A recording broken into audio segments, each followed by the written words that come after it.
KPCCയിൽ വികസനം വന്നിരിക്കുകയാണ്, ജംബോ വികസനം. ഇനി തട്ടിമുട്ടി നടക്കുന്നത് മുഴുവൻ ജനറൽ സെക്രട്ടറിമാരെ ആയിരിക്കും, അതുപോലെ തന്നെ വൈസ് പ്രസിഡന്റുമാരും. എന്തെങ്കിലും നേട്ടം ഉണ്ടാക്കുമോ? ഈ ലോകത്തെ ഏറ്റവും കൂടുതൽ കാലുള്ള ജീവി നമ്മുടെ അട്ടയാണെന്നാണ് പറയുന്നത്. അപ്പം അട്ടയുടെ വേഗത നമുക്കറിയാമല്ലോ. കാല് കൂടിയാൽ ഒരിക്കലും വേഗത കൂടില്ല.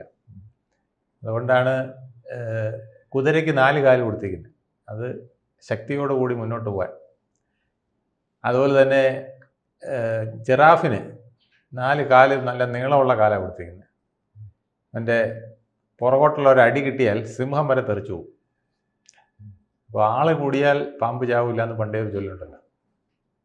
വേറൊന്നും കൂടെ ഉണ്ട്, too many cooks will spoil the food. ഒരുപാട് കുക്കുകൾ ചേർന്ന ഭക്ഷണം മലീമസമാവും. അത് തന്നെയാണ് KPCCക്കും സംഭവിക്കാൻ പോകുന്നത്.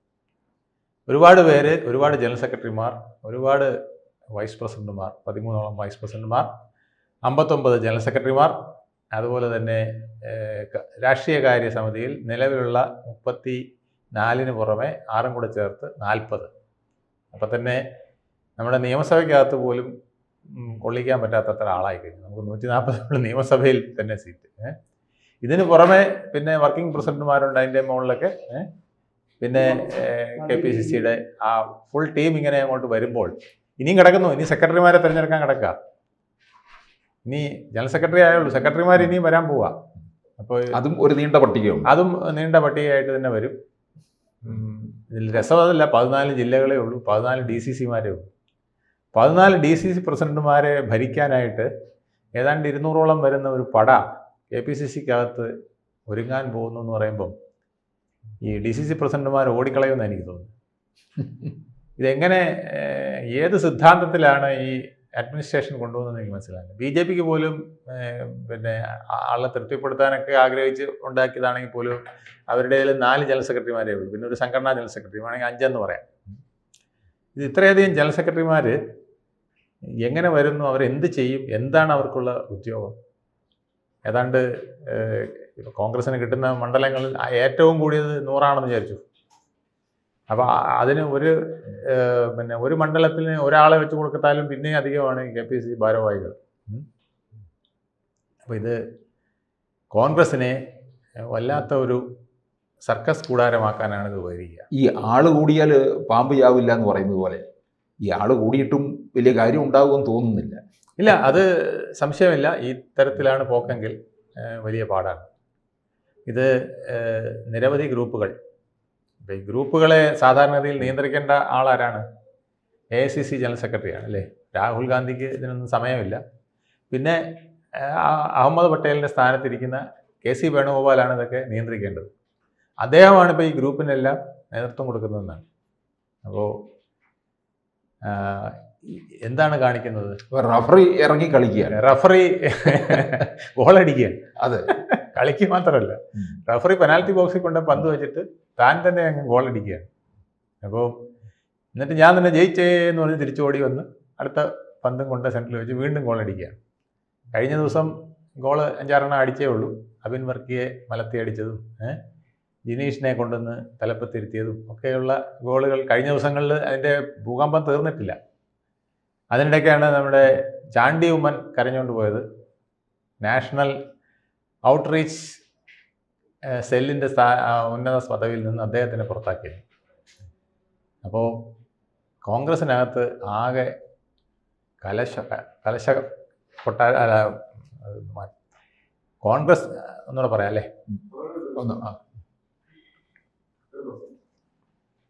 കോൺഗ്രസ്സിനകത്ത് ആകെ അടികലാശമാണ് നടന്നുകൊണ്ടിരിക്കുന്നത്. ഇത് എങ്ങനെ ചെന്ന് അവസാനിക്കുമെന്ന് ചോദിച്ചാൽ ഛിന്നഭിന്നമായി പോകുമോ എന്ന് പലരും ഭയക്കുന്ന വിധത്തിലായിരിക്കും. ഇതിനി അവർക്ക് മുന്നോട്ട് പോകാൻ കഴിയില്ല, പ്രത്യേകിച്ച് ഈ തരത്തിലാണ് പോകുന്നതെങ്കിൽ. ഏതാണ്ട് സ്ഥാനം മോഹിച്ച് ആവശ്യത്തിനുള്ള ഗ്രൂപ്പുകളെ, യങ് ബ്രിഗേഡിനെയൊക്കെ തയ്യാറാക്കിക്കൊണ്ടിരുന്ന VD സതീശൻ ഏതാണ്ട് ഇപ്പോൾ ഔട്ടാകുന്ന വിധത്തിലേക്ക് വന്നിരിക്കുകയാണ്.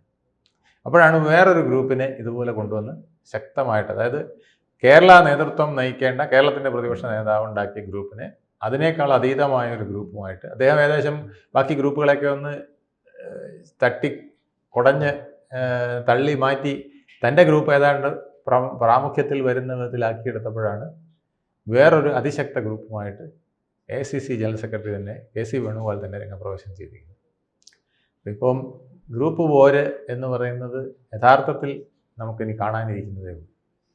അപ്പോൾ ഈ KC വേണുഗോപാൽ എനിക്ക് തോന്നുന്നു ഇവിടെ കേരളത്തിൽ ഇറങ്ങി കാര്യങ്ങൾ മുഴുവൻ നിയന്ത്രിച്ചു കൊണ്ടുപോവുകയാണ്. ഇപ്പോൾ KCയുടെ ഒരു പരിധിയിൽ കാര്യങ്ങൾ കൊണ്ടുവരുന്നുണ്ടോ എന്ന് സംശയിക്കേണ്ടി. അതെ, അദ്ദേഹം ഒരു നല്ല സ്പോർട്സ്മാനാണ്. പണ്ടേ അദ്ദേഹം വോളിബോളിലും ഒക്കെ നല്ല മത്സരങ്ങളിലൊക്കെ പങ്കെടുത്ത് നല്ല മിടുക്കനായിട്ട് കളി അറിയാവുന്ന ഒരാളാണ്.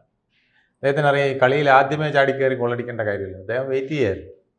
ഇനിയിപ്പം 3 മാസം 4 മാസമേ ഉള്ളൂ സ്ഥാനാർത്ഥി നിർണയവും നിയമസഭയിലേക്ക് പോകാനുള്ള മാർഗവും ഒക്കെ. അപ്പോൾ ആ സമയത്ത് ഇപ്പോൾ ലാസ്റ്റ് മിനിറ്റാണ്. അപ്പോൾ ഇപ്പോൾ ഒരു ഗോൾ അടിച്ചു കഴിഞ്ഞാൽ ഇത് പിന്നെ തിരിച്ചടിക്കാൻ വലിയ പാടാണ്. ഈ പലപ്പോഴും നല്ല കളിക്കാരെങ്ങനെ ചെയ്യുന്നത്, അവസാനം വരെ ഇങ്ങനെ പന്ത് ഉരുട്ടിയൊക്കെ കൊണ്ടുപോയി പെനാൽറ്റി ബോക്സിൽ കയറി ലാസ്റ്റ് മിനിറ്റിൽ ഒരു കളി അടിക്കും. അത് 1-2 ഗോളങ്ങ് കയറി കഴിഞ്ഞാൽ ലാസ്റ്റ് മിനിറ്റ് കയറിയാൽ പിന്നെ തിരിച്ചു വരാൻ പാടാം. മറ്റൊരു അപ്സെറ്റായി പോകും, സമയക്കുറവ് എന്നുള്ളൊരു ഭയം വരും. പിന്നെ നീ എല്ലാത്തിനെയും എങ്ങനെ മുന്നോട്ട് കൊണ്ടുപോകും എന്നൊക്കെയുള്ള ഭയത്തിൽ മിക്കവാറും ഈ ലാസ്റ്റ് മിനിറ്റിൽ ആരാണോ ഗോളടിക്കുന്നത് അവരായിരിക്കും കപ്പെടുക്കുക. കപ്പ് കിട്ടുമെന്നറിയില്ല. ഈ രീതിയിലാണ് പോകുന്നതെങ്കിൽ ഭരണം കിട്ടുമോ എന്നുള്ളത് നമുക്ക് നിശ്ചയിച്ച് പറയാൻ പറ്റില്ല. നല്ലൊരു സാഹചര്യങ്ങൾ അയ്യപ്പനായിട്ട് പോലും കൊടുത്തതാണ്. ആ സാഹചര്യങ്ങളൊക്കെ മുതലാക്കാൻ അവർക്ക് ഇന്നുവരെ കഴിഞ്ഞിട്ടില്ല എന്നുള്ളതാണ് ഇപ്പോഴത്തെ സിദ്ധാന്തങ്ങളും പ്രവർത്തനങ്ങളും കാണിക്കുന്നത്. ഈ ശരിക്കും പറഞ്ഞാൽ ഇപ്പോൾ ബീഹാറിൽ പിന്നെ വളരെ ശ്രദ്ധ കേന്ദ്രീകരിക്കേണ്ട സമയമാണ്. വളരെ വലിയ റോളുള്ള ആളാണ് അവിടെ. പക്ഷേ അവിടെ കാര്യങ്ങൾ ശ്രദ്ധിക്കാതെ ഇപ്പോൾ കേരളത്തിലാണ്. കേരളത്തിൽ ഇപ്പോൾ എന്തെങ്കിലും ഒരു ആവശ്യം വന്നു കഴിഞ്ഞാൽ ആദ്യ പ്രസ്താവന വരുന്നത് KC വേണുഗോപാൽ. അതെ, അദ്ദേഹം നിറഞ്ഞു നിന്ന് കളിക്കാൻ തീരുമാനിച്ചു. ഞാൻ പറഞ്ഞില്ലേ, അവസാന നിമിഷത്തെ റൗണ്ട് ഫിനിഷിംഗ് കളിയുണ്ടല്ലോ, ആ കളി അദ്ദേഹം പൂർണ്ണമായിട്ട് കളിക്കാൻ പോവാണ്. ഇനി സമയമില്ല, ലാസ്റ്റ് വിസിലിന് സമയമായിപ്പോയി. ഇലക്ഷൻ കമ്മീഷൻ എപ്പോൾ വേണോ ഇനി ഈ തദ്ദേശ സ്വയംഭരണ സ്ഥാപനം തെരഞ്ഞെടുപ്പ് കഴിഞ്ഞാൽ ജാനുവരിയിലോ ഫെബ്രുവരിയിലോ തന്നെ ഇലക്ഷൻ ഡിക്ലെയർ ചെയ്യും. പിന്നെ നമുക്ക് അധിക സമയമില്ല. അപ്പോൾ അതിന് മുമ്പായിട്ട് സംഘടനയെ പൂർണ്ണമായും വരുതിയിലാക്കണം. അപ്പോൾ ഇനിയൊരു പുനഃസംഘടന, ഇനി അടുത്തൊരു പുനഃസംഘടനയൊന്നും ഉണ്ടാവില്ല. അപ്പോൾ ഈ പുനഃസംഘടന ഇനി ചിലപ്പോൾ DCC പ്രസിഡന്റുമാർക്ക് ചില മാറ്റങ്ങൾ വരും. അപ്പോൾ അതിലും ഒരു കൈ കടത്തി കഴിഞ്ഞാൽ അടിമുടി. ഇപ്പോൾ പറയുന്നത് ഇത് KPCCയുടെ വികസനമല്ല നടന്നിരിക്കുന്നത്, ഇത് KCയുടെ വികസനമാണ്, KCVG വികസനമാണ്, KC വേണുഗോപാൽ വികസനമാണ് നടന്നിരിക്കുന്നതെന്നാണ് പറയുന്നത്. അപ്പോൾ അതുകൊണ്ട് ഇതിൻ്റെ അന്ത്യം പറയാൻ പറ്റില്ല. അത് കോൺഗ്രസ്സിൽ ആർക്കും തന്നെ പ്രവചിക്കാൻ പറ്റാത്ത വിധത്തിൽ ഛിന്ന ഭിന്നമായി പോയിരിക്കുന്നു. നിരാശരുടെ ഒരു പ്രതിഷേധക്കാരുടെയൊക്കെ ഒരു കൂത്തരങ്ങായിട്ട് കോൺഗ്രസ് മാറിക്കഴിഞ്ഞിരിക്കുന്നു. അപ്പോൾ ഈ പട്ടികയിൽ അതൃപ്തി ഉണ്ടെന്നുണ്ടെങ്കിൽ തീർച്ചയായിട്ടും അത് തദ്ദേശ തെരഞ്ഞെടുപ്പിലും നിയമസഭാ തെരഞ്ഞെടുപ്പിലും അത് പ്രതിഫലിക്കും. തീർച്ചയായിട്ടും അത് കോൺഗ്രസ്സുകാരായതുകൊണ്ട് പാരവയ്ക്കാൻ ബിരുദന്മാരുമാണ്. പിന്നെ അതിനകത്ത് അവർക്ക് അതിനാണ് ഏറ്റവും കൂടുതൽ മിടുക്ക്. വോട്ട് പിടിക്കുന്നതിനേക്കാൾ കയ്യിലുള്ള വോട്ട് മറ്റുള്ളവർക്ക് എത്തിച്ചു കൊടുക്കുന്നതിൽ അല്ലെങ്കിൽ അവിടെ ഒന്ന് ഛിന്നഭിന്നമാക്കി ഇടുന്നതിലൊക്കെ മിടുക്കന്മാരാണ്. ആ കളി പലപ്പോഴും കളിക്കും. തൃശ്ശൂർ സുരേഷ് ഗോപി ജയിച്ചത് തന്നെ അതുകൊണ്ടാണെന്നാണ് പറയുന്നത്. അവിടെ ഒരുപാട് കളികൾ നടന്നു. അത് പ്രതാപൻ്റെ കളിയുണ്ടായിരുന്നു, അതുപോലെ തന്നെ അവിടുത്തെ DCCയിലെ പലരുടെയും കളിയുണ്ടായിരുന്നു. മുരളീധരൻ അനുകൂലമായി നിന്നവരെക്കാൾ കൂടുതൽ പ്രതികൂലമായി നിന്നവരുണ്ടായിരുന്നു. ഇങ്ങനെയൊക്കെയുള്ള ഒരുപാട് കാര്യങ്ങൾ ഉണ്ടായിരുന്നു സുരേഷ് ഗോപിയുടെ വിജയത്തിന് പിന്നിൽ. അതിൽ വെറും അടിയൊഴുക്കുകളോ അല്ലെങ്കിൽ അണ്ടർഗ്രൗണ്ട് കളിയോ മാത്രമായിരുന്നില്ല എന്നുള്ളതാണ് സത്യം. അത്തരത്തിലാണ് കോൺഗ്രസ് ഇനിയും കളിക്കാൻ പോകുന്നതെങ്കിൽ ഇവിടെ കോർട്ടിൽ പന്ത് തൊടാൻ പറ്റില്ല. കാരണം അപ്പുറത്ത് നിൽക്കുന്നത് എല്ലാ കളികളും പഠിച്ച പിണറായി വിജയനാണ്. BJPയും അതുപോലെ തന്നെ അരങ്ങൊരുങ്ങി നിൽക്കുകയാണ്.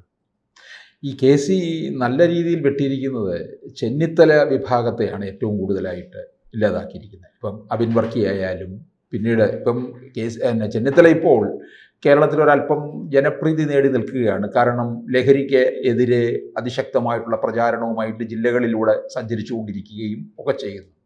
അപ്പം ആ ഒരു വലിയൊരു പിടിച്ചുകെട്ടാണ് നടത്തിയിരിക്കുന്നത്. അത് രമേശ് ചെന്നിത്തല ഒരല്പം മിതവാദിയെ പോലെയാണ് നിൽക്കാറ്. എപ്പോഴും എടുത്തുചാട്ടം, വരട്ടെ നോക്കാം കാണാം വരട്ടെ എന്ന് പറയുന്ന ഒരു ശൈലിയാണ് രമേശ് ചെന്നിത്തല എടുക്കാറ്. അപ്പോൾ ഈ മിതവാദിയെയാണ് ചവിട്ടി ഒതുക്കാൻ എളുപ്പം. വരട്ടെ എന്ന് പറഞ്ഞ് കാത്തിരിക്കുന്നവരെ ഇപ്പം തന്നെ ഞാൻ വെട്ടിക്കയറുമെന്ന് പറഞ്ഞ് ഇറങ്ങുന്നവരെ ഒതുക്കാൻ ഇച്ചിരി പാടാണ്. വി ഡി സതീശൻ ചിലപ്പോൾ ശക്തമായിട്ട് പ്രതികരിച്ചു കളയും. വി ഡി സതീശൻ്റെ ഗ്രൂപ്പിനെ ആക്രമിക്കുന്നതിനേക്കാൾ കൂടുതൽ അദ്ദേഹം ആക്രമിച്ചിരിക്കുന്നത് താങ്കൾ പറഞ്ഞ പോലെ രമേശ് ചെന്നിത്തലയുടെ കൂടെ നിൽക്കുന്നവരെ തന്നെയാണ്. അവരെ മാറ്റിയിട്ട് ആ സ്ഥാനത്ത് തൻ്റെ ആളെ കൂടെ കൊണ്ടുവരിക, എന്നിട്ട് മൊത്തത്തിലൊരു വെല്ലുവിളി ഉയർത്തിക്കൊണ്ട് താനാണ് വലിയ ആളെന്ന് വരുത്തുക. സമയമാകുമ്പോൾ രാഹുൽ ഗാന്ധിയുടെ ആശീർവാദത്തോടു കൂടി കേരള മുഖ്യമന്ത്രിയാവുക, സ്ഥാനം കിട്ടിയാൽ. കൂടുതൽ വാർത്തകളും വിശേഷങ്ങളും നിങ്ങളിലേക്ക് എത്താൻ ABC മലയാളം സബ്സ്ക്രൈബ് ചെയ്യുക, ബെൽ ബട്ടണും അമർത്തുക.